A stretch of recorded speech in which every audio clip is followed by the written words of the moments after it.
Alors Monsieur Laurence, expliquez-nous un petit peu cette tablette en braille. Alors, il s'agit d'une tablette braille.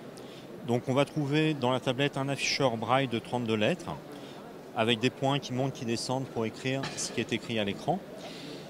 Ce que l'on a fait, c'est qu'une tablette, ordinairement, c'est un écran, c'est une dalle qui est complètement lisse. Nous, pour donner des points de repère aux non-voyants, on a creusé ce verre de façon à faire apparaître, ici, ce que vous voyez avec des pourtours violets, c'est un clavier braille.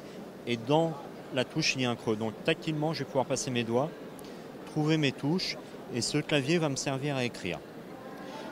Donc on a un afficheur braille, un clavier braille, un écran de 10 pouces, et autour de l'écran, on a d'autres zones qui sont creusées, qui sont des zones d'action. Ça va pouvoir servir à un aveugle pour travailler en traitement de texte. Je suis un élève, je peux aller en classe, je peux prendre des notes. Je peux me relire en braille ici par le biais de mes petits points. L'enseignant voyant qui lui ne connaît pas le braille et qui m'accueille peut venir regarder ce que je suis en train d'écrire. On ferait en même temps de la traduction en fait. Voilà, on fait de la traduction visuelle du braille. Donc ça fait qu'il va y avoir une interaction entre le brailliste, les voyants qui sont autour et qui ne connaissent pas le braille. Cet outil, il a deux aspects. On a un logiciel spécialisé qui s'appelle Home, c'est-à-dire il y a des applications simples de prise de notes, mais on est en fait sur un ordinateur. Donc je peux basculer à tout moment de mon application Home à Windows 10.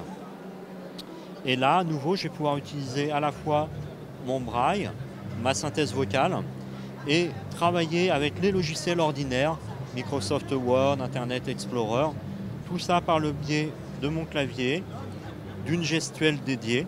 Donc est-ce qu'on peut lire en même temps ce qui existe déjà? Tout à fait. Alors, vous pouvez me donner des formats docx, des formats PDF, du HTML. Il suffit d'une application et qu'il fasse la traduction automatiquement. Voilà. Et là, j'utilise les applications ordinaires. Word pour du docx, du HTML, j'ai utilisé Firefox sur Internet Explorer. J'utilise les mêmes outils que tout le monde. La différence, c'est que sur l'ordinateur, on a rajouté un logiciel qui fait la lecture de l'écran et la retraduction en braille. Alors combien coûte ce type d'appareil? Alors malheureusement, c'est des produits qui sont chers. On est sur des produits qui oscillent entre 6 500 et 7 500 euros, suivant ce qu'on va rajouter comme option. Et il y a des aides qui sont prévues pour ce type d'investissement? Ouais. On est en termes d'aide, on est comme sur n'importe quel appareil pour handicapés, un fauteuil roulant, une synthèse vocale.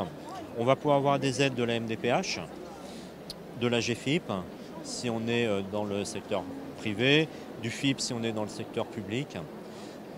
Donc n'importe quelle aide qu'on peut avoir pour un équipement adapté. Eh ben merci pour cette présentation. Avec grand plaisir.